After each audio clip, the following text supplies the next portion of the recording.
Proud Boys leader decided to punch a black woman and call her the N-word. This coward is here. Here it is. Apparently.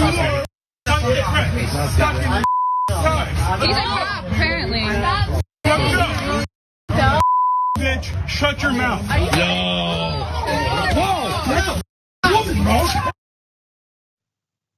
He's trash. Let's put up his picture. I got some background to this fella.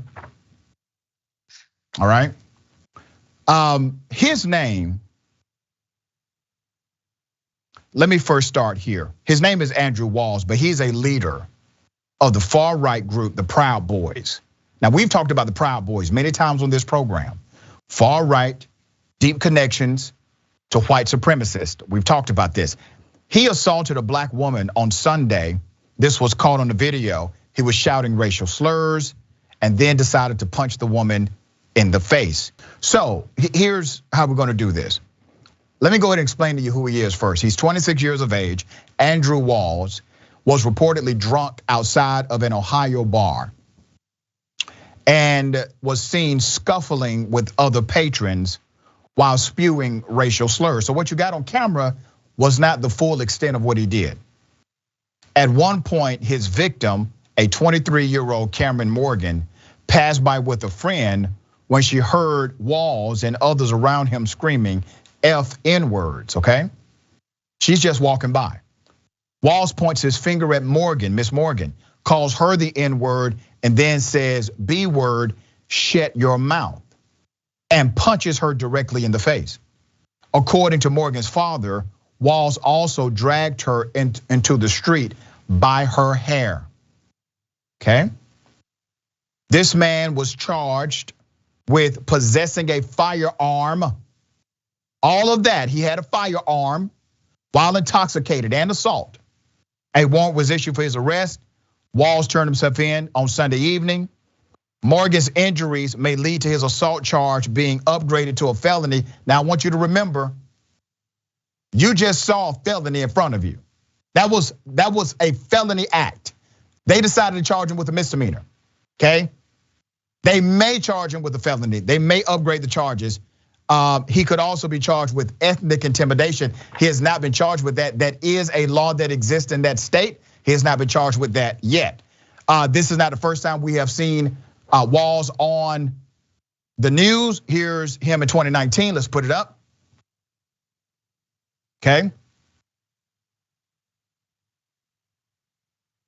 Andrew Walls, vice president of the Canton chapter of the Proud Boys, set up a display and talked to students before Democratic presidential candidate Beto O'Rourke rally came to that state on that campus.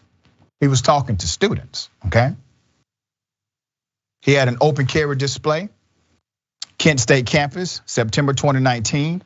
This was a counter rally.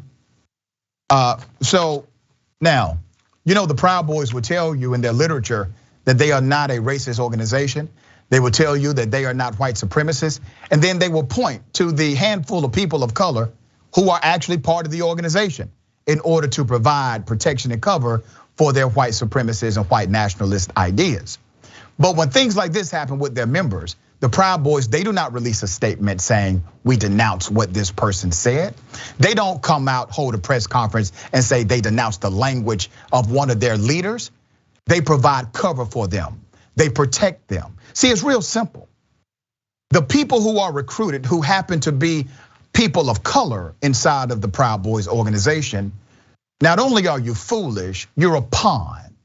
And they're using you to protect their white supremacist ideology.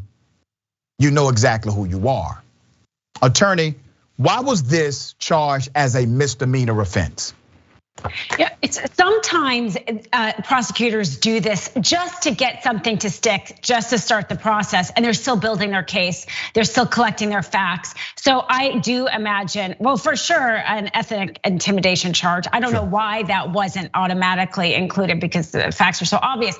The felony, the aggravated battery felony, maybe him kind of bringing her into the street, that depends on her injuries. I could see that being elevated too, and maybe that was why they kind of held off.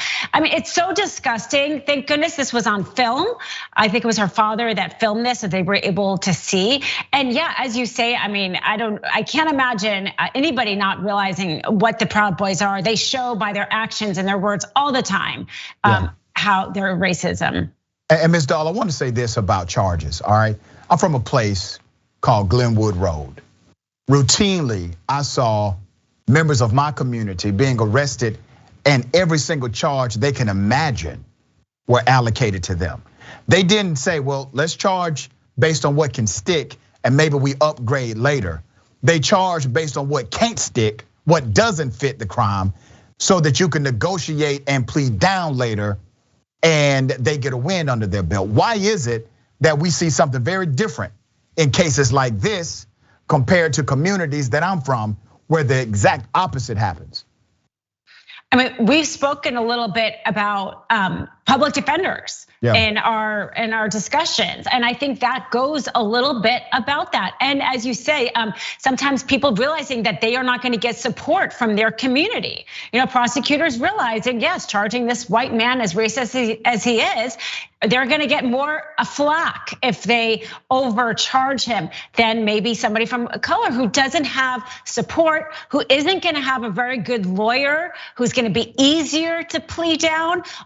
As you said, this is systemic, and these issues absolutely play a role into what the prosecutors. I mean, it's their own professional prestige that they care about at the end of the day. Yeah, and I think there's this presumption, as you said, that if there's a black individual, that person does not come with the same level of community support as, let's say, a person connected to the Proud Boys. So you already know the person with the Proud Boys. You got community support, even though it's a bunch of racist individuals. You got community support, you got a lot of scrutiny, and you have the potential of them raising a lot of money to defend the case. The problem with that is based on a racial dynamic rather than what the person has actually done, right? So it's not fair in the legal context to lightly charge an individual because you are afraid of their racist friends.